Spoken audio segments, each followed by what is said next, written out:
Hello, hello, hello. We are here today for Demand Collective. We're chatting with Garrett Sussman. Super excited to have you, Garrett. Garrett is the demand generation manager at iPullRank, previously the host of Agency Ahead, and now currently the host of Rankable, an SEO-centered podcast related to demand strategy.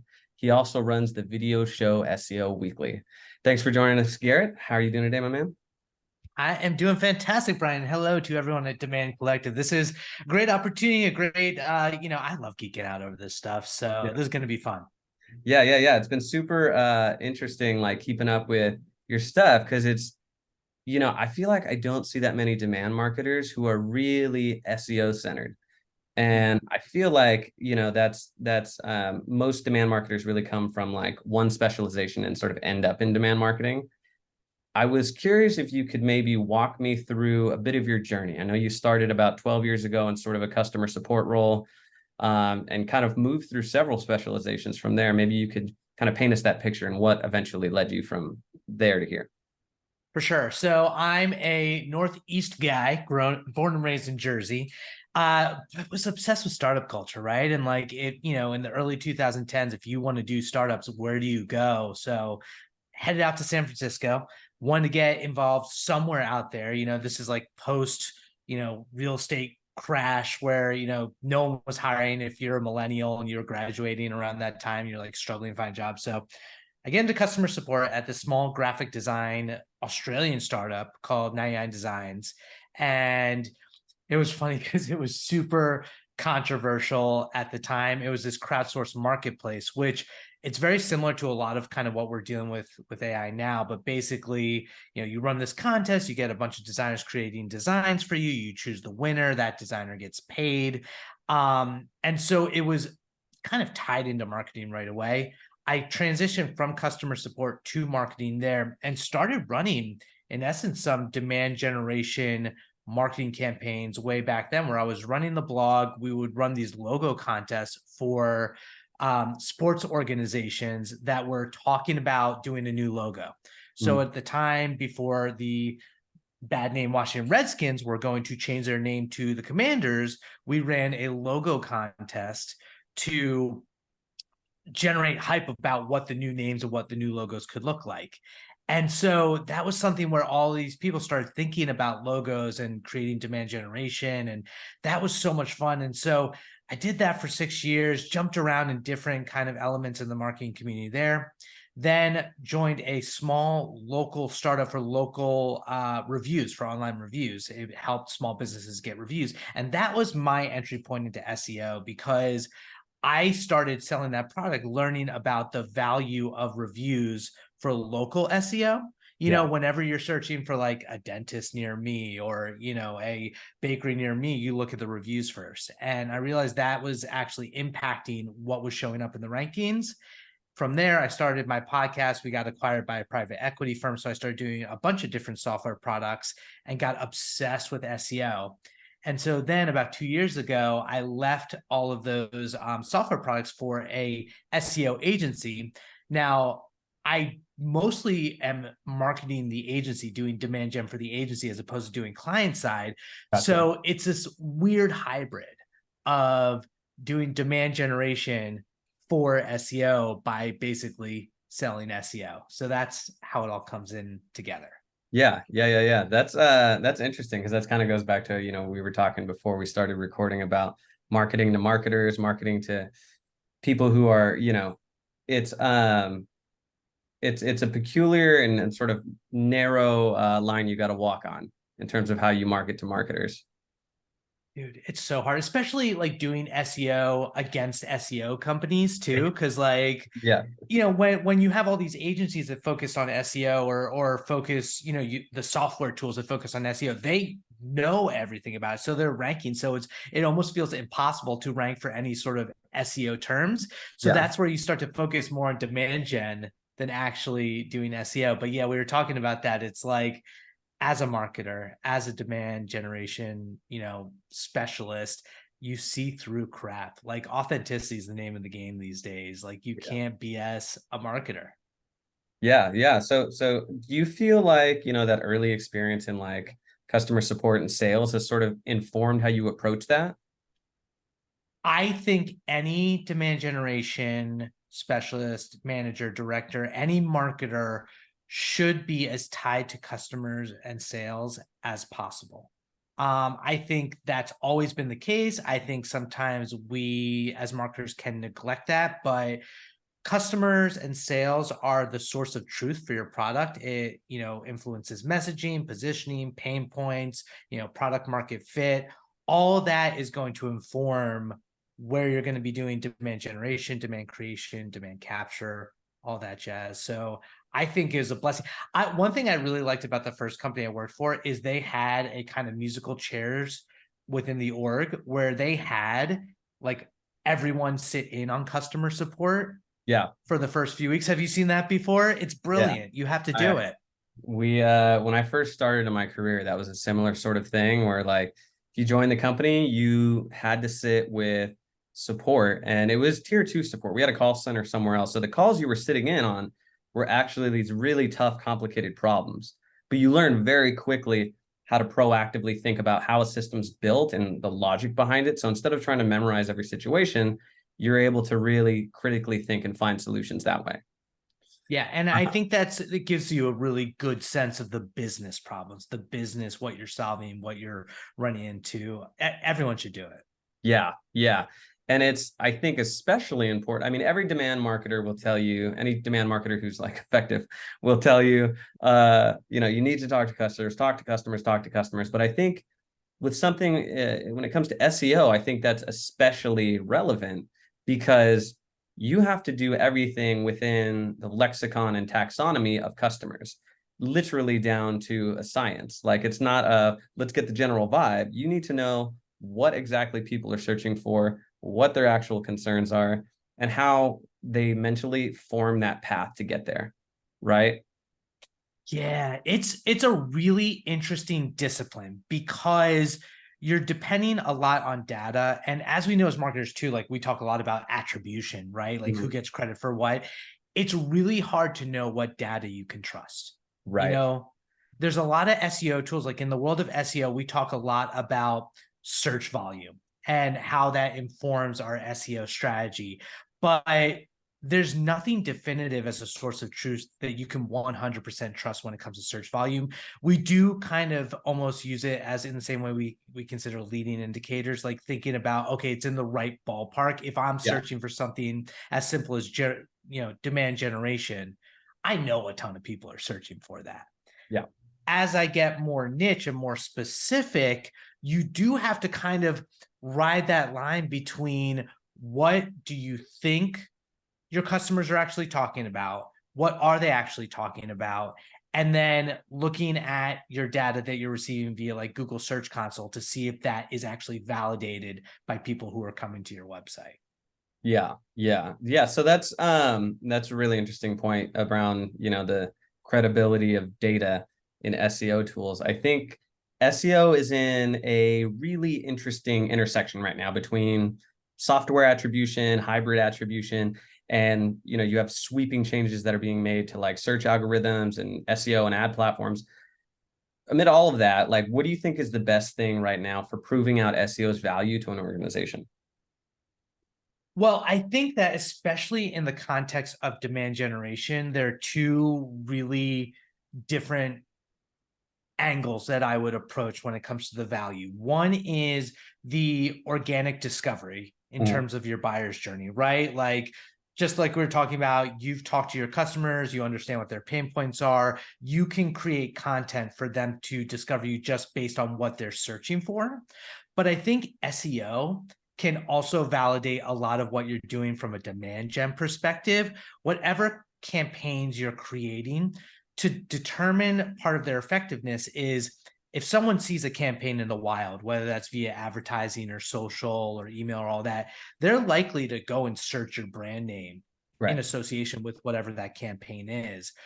Are you established there? Are they finding you? And are you seeing, kind of rising metrics that support the success of your campaign outside of whatever channels you're actually distributing on? So I think SEO is one important picture in a bigger puzzle. in terms of you have to be there, right? Like if you're not visible for what your potential customers are searching for or what your demand generation campaigns are trying to achieve, then somebody else is, and you're kind of leaving cash on the table. And ultimately, even if SEO and Google search isn't as much of a volume play as it's been in the past, because we'll talk a little bit about the direction that it's going in, it's still a huge chunk of how people find your business, regardless of what business you are. I'm Yeah. sorry. I think that's the case. Yeah. Yeah. No, I think that's really interesting. That's what that reminds me of is, because SEO has changed so much in the last 10 years from what it was, but gone are the days where someone could keyword stuff or make 100 pages that have slight variances on, on search terms. But I think I saw a thing where someone said, when you Google your symptoms, it's just the diseases with the best SEO. I love that. But yeah, so right now, speaking of things that have changed in SEO, I think AI is one of the biggest things, right? We're kind of seeing AI everywhere. Everyone's talking about AI. People are using AI, and it's kind of like we're finding, for some people who use it, it's very obvious when they're using it. It's not really like there's no real quality checker there. How do you see AI integrating into SEO as a specialization going in the future? Oh man, that is The big a one. big, well, because I think it Yeah. covers two important distinctive like angles again. One is content creation using AI, Yep. which is going to allow you to create content at scale. Um, which I think to your point, I think it's polarizing because there are problems with generative AI content in that, tools like ChatGPT have limitations. They hallucinate, they come up with fake Right. BS that, you have to fact check. You have to have a really good editing and QA process for content created there.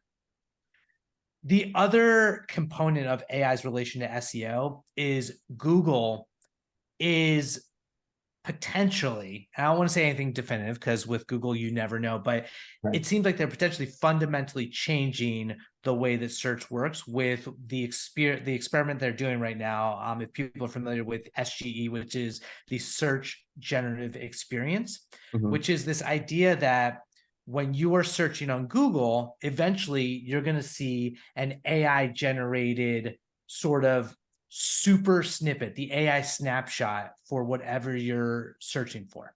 Mm. And that's going to be like partially text, where it basically takes information from different top ranking results and puts together a very comprehensive sort of bit of information for completely different queries that might not be like the, to your point about keyword stuffing. It might not just be those one or two words. It can be a more long tail, if you will, a long extensive query that someone makes that will potentially reduce the amount of traffic that goes to websites Yeah. from Google search, which is the consequence of that. Hmm. That's interesting. That's like, I mean, how do you feel like, in that, where does the role of someone who specializes in SEO fit into that at that point? What's the challenge? Well, I think the challenge is things are changing. Over the last, to your point, 10 years, we've Yeah. seen different elements appear in search. Like we've seen a featured snippet, which is like Right. just a little blurb that appears above the organic search results.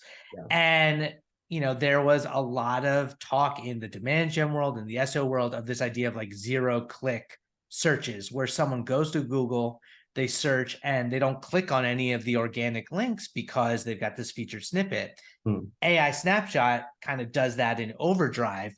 And so it changes the way that we need to think about content, because depending on your audience, some people are still going to need more information. AI can only do so much at this point. If it's a very complex or technical type of content that you're producing or doing demand gen for, people are still going to want to find your content and read it and understand it. Like they're not going to want that surface level sort of response from AI. also, as you think about, the customer journey and the funnel, like these simple top of the funnel answers, yeah, that we're going to lose traffic. But as you get down further in the funnel where you're doing like comparisons, you're looking for specifically if your solution is the best, you're still going to need to have your content available and to be surfaced and visible on Google. Yeah. So the tricky thing is, I think that we are going to need to create demand generation for the middle and bottom of the funnel more effectively. We still have to do top of the funnel because you still need to represent yourself as a authority in your niche, in your industry, but it's coming with the consequence of not as much traffic coming from that top of the funnel content. Which, I mean, I think now more than ever that makes sense when you think about how fundamentally the buyer journey has changed. Like, gone are the days where your website or salesperson is the only source of information on your product, right? Now by the time people reach a website, they've gone through, 60, 70% of the sales process. They've done their Yeah. research, they've looked at reviews, they've gone to other websites, they've talked to their people, so I don't know, like, it's kind of one of those things where I think top of funnel stuff will always be around to some degree, but I agree down funnel is going to be really where our role starts to do the most work. Yeah, Um, and it's all a moving target too, right? Like social, it's like the algorithms on LinkedIn. Like you see, right. LinkedIn content creators. One day it's like you write this long post. Next day it's carousels all over the place. Next day it's videos. Like Oh, that's the thing with SEO too. Like we're seeing more videos, different types of content being surfaced. It's you can't ever stagnate in our industry. it's tough too because going back to your what you were saying on information credibility. It was just a couple years ago when there was the huge video push all across social, and then lo and behold, it turns out a lot of the metrics were inflated from these companies. So that's challenging because I think like it undermines the actual value that some of these channels bring. Like, it doesn't suddenly mean that video or carousels or whatever is not valuable as a medium, but it does degrade confidence and trust, and it makes really defining that specialization much more challenging, I think. Yeah, and to that point, you got to know your audience anyway, right? Like different types of people, different type, and I'm not gonna like put anyone in a bucket because Yeah. it really depends, like it's so fun to talk about like generations, like boomers like this, millennials like that, but like it's those segments don't work the same as they used to, like, and the way that people, some people like to like enjoy short form on TikTok, or back in the day liked Vine, or now YouTube Shorts, or if people like to read long blog posts or listen to podcasts, like you need to know your audience, and that goes for any distribution channel, including SEO. Yeah. Yeah. Also, I think what it doesn't, account for is how much those demographics change. Like, when I think about when I was earlier in my career, I wanted the long articles. I wanted to read a ton. That's how I'd like to learn. And as I've gotten older and as I, further into my career, busier, I don't have the time as much as I'd love to, because there's more than ever, though, more than ever, there's really great information out there, and there's great teachers, great people who are so talented in their fields, but I need it to be digestible. You know what I mean? Dude, there's too much content out there. I mean, that's the thing that we're also competing with as marketers, in terms of like, I remember when the AI stuff was really kicking off when ChatGPT was launched in November, and I'd be on Twitter or X or whatever, and every day it was like information overload. Yeah. And that's another thing too, the different type, like as marketers, we get caught up in these bubbles, and that's another reason to always continually be kind of reaching out and close to your customer base, your target audience. The way that people search for things pre-pandemic and post-pandemic is different. Like everything's changing, and it's just marketing is just becoming like the fundamentals will always be the same, the psychology of everything, but the tactics and the strategies are always changing for what works and doesn't. Yeah. Yeah. What do you see as like one of the biggest fundamental misses that a lot of marketers are making right now? And maybe it is or isn't their fault. Maybe it's leadership pushing them to have antiquated strategies, et cetera. Like, what do you see like really occurring often that makes you go, mm? I do see the conversations around dark social and MQLs and this, that, and the other thing. I think I think using a specific template that works for 20 million other people isn't the way to go. I think we need to really embrace critical thinking and think about what works for us. I think that's partially an appeal of AI because you can get more specific, targeted information. I think that's also an appeal of Demand Collective, where it's like actually talking to people who are in your industry who have experiences that can tell you, what may or may not work for your specific situation. I always liken it to raising a dog. I don't know if we have any dog people who are watching this, but like, I have this mini golden doodle, super separation anxiety. She's the most amazing thing ever. But like, I'll watch a YouTube video on mini golden doodles and like what specifically applies to my house or, when we first got her, my apartment doesn't necessarily work for what they're recommending in the videos.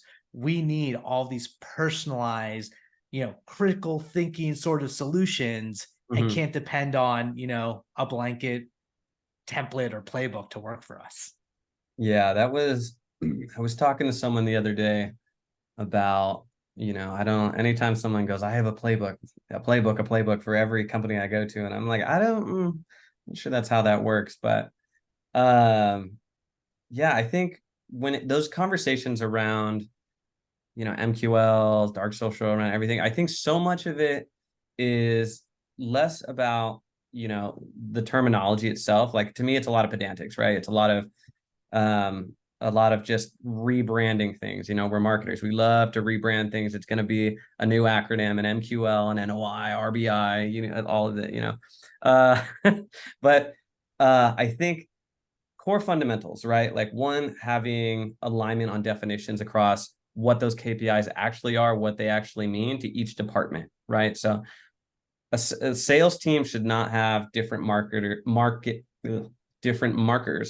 for what a qualified op is than marketing, for example, right? MQLs as a concept has been diluted. And I'm not sure what your thoughts are in terms of like, how do you align with your sales team? How do you set these definitions? And how do you create that culture of collaboration between teams? Well, I think that's the thing is having it as a part of your culture, having the conversations, having the meetings, um, being open to iteration Mm, and reflection and retrospectives. Like one of the things I actually working at this agency that's been different at past roles is we work in agile sprints, which I love. I love this idea of, we're going to set our plan for 2 weeks in the context, of I love the idea of like modular, programming and modular campaigns that you can move them all around. And then so sprints, we're going to knock it out. And so we're going to have our meetings, but we're going to revisit things, whether it's bi-weekly, quarter, like we'll do quarterly historically, but it only works if it works, in the sense of like things do change. So to your point about MQLs and being aligned, it's like you can be on the same page, but if your sales team, a month later is telling us, okay, we're on the same page with these MQLs, but the MQLs aren't actually getting to sales qualified leads, so we need to review the our definition. I think that's fair and I think that's important. It's really tricky, right? To like walk that line between being dynamic and organic and being able to change things up versus being rigid and not finding yourself too far on one end of the aisle or the other. yeah, there's a careful balance marketers have to hit, in my opinion, between stability and long-term planning and being reactive, right? Like reactive or agile, depending on the perspective. But it's marketers are constantly pushed, I think, to change on a dime. And I think there needs to be some component of evergreen stability on this side, and you need to have the opportunities to jump and capitalize on things very quickly. What do you have any particular examples where you've been put in that sort of situation where you've either had to push back against like an exec or you made a quick change and it was something really successful?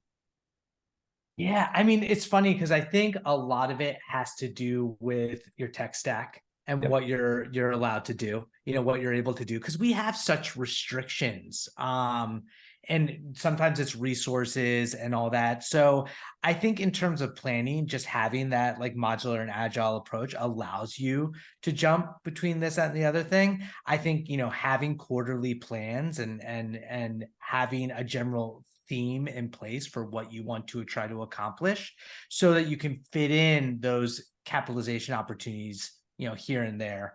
But I think, you know, having like being able to feel comfortable and safe to push back is really important when Right. it's, you know, it's easy to jump to a new thing. And, you know, our agency, we have gone all in on generative AI. Like we do think that that's the future and are trying to move on it.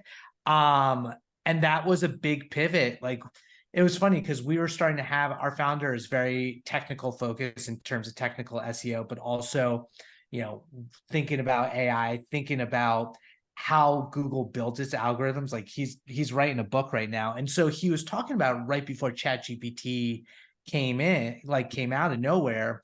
And then it caught the mainstream by storm. And then Google's jumping on it. And now it's like we had to pivot, but it felt like the right move.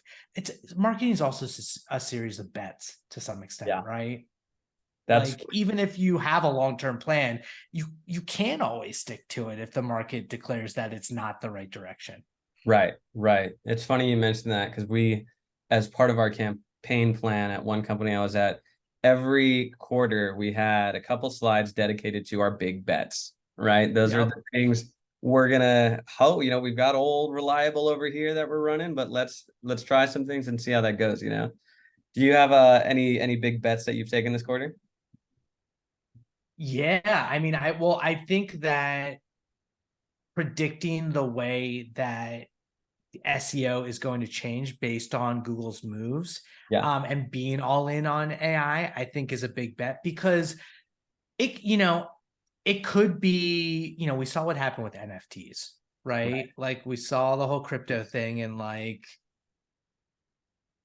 yeah. And blockchain, and I get it, and I get that there's still people out there that are all in on Web3, and maybe eventually we've seen it with like Google Glass in the past.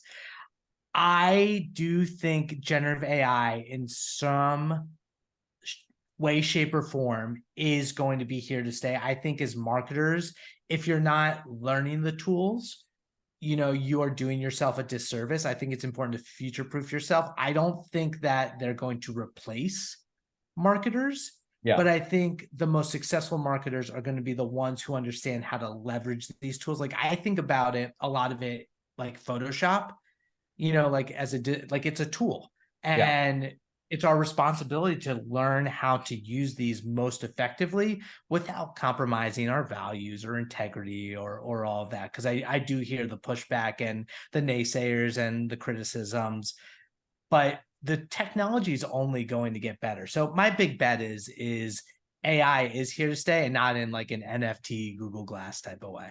Yeah. No, I agree with that. I think it's been so quickly integrated across so many different services and platforms. It's hard to imagine that it'll suddenly get so rolled back.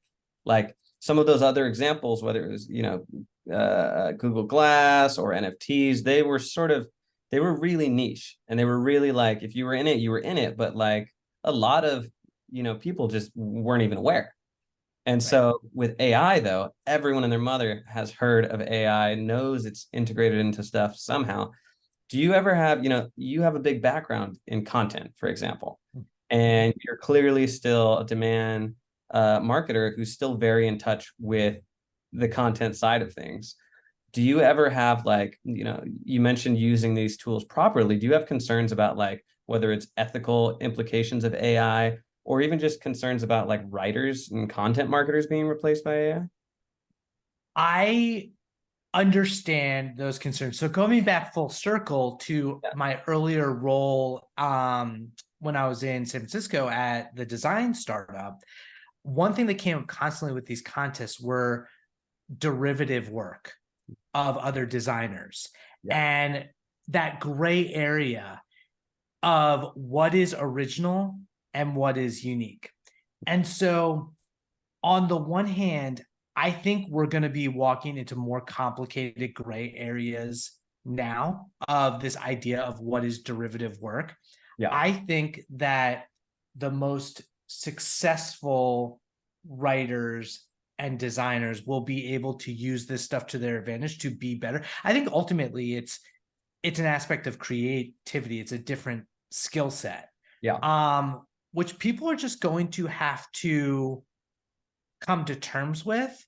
I think that there is ethical issues. Like I think that you see Midjourney being trained on all these designers work or artists work. I see, ChatGPT being trained on all the information and, not all of it on the internet, but like a ridiculous amount of training data. I think it becomes I don't feel I don't like dismiss anyone who is against it. I understand it, but I Mhm. also think that creativity is a synthesis of ideas and all the ideas that come before it.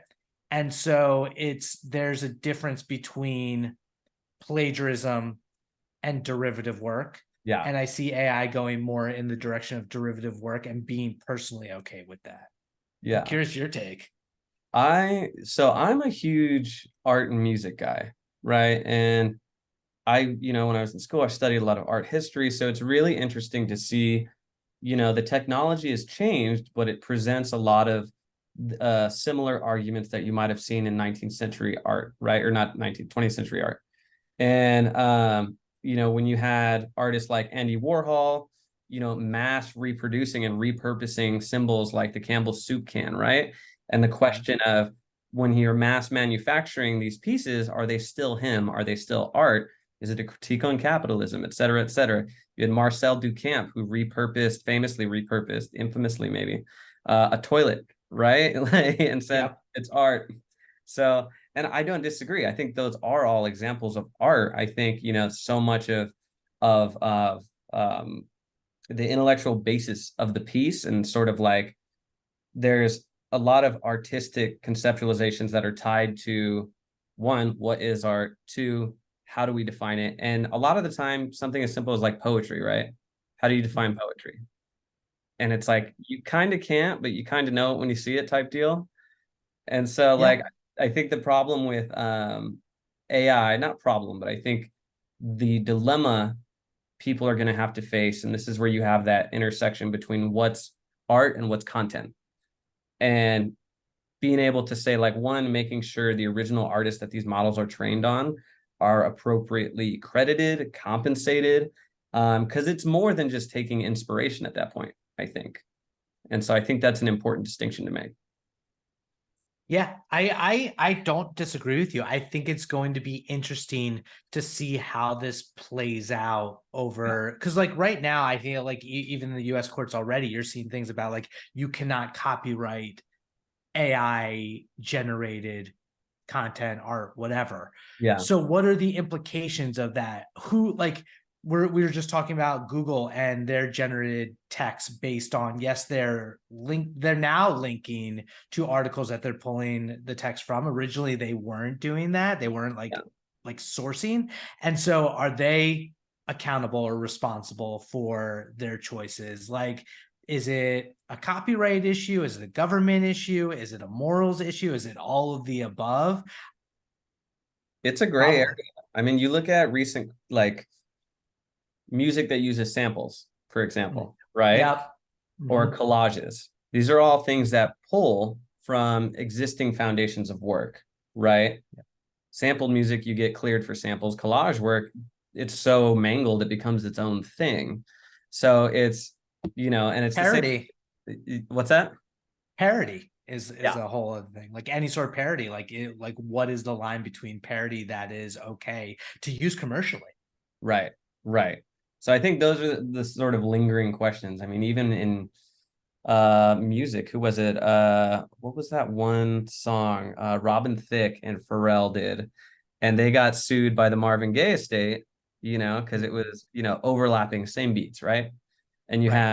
had Paramore and Olivia Rodrigo, right? Her first hit song, because it fits on top of Paramore's most famous song, Misery Business, she gets sued, right? And instead she has to, hand over part of the royalties. So this is everywhere. And it's not a new question, but it is a new shape for it.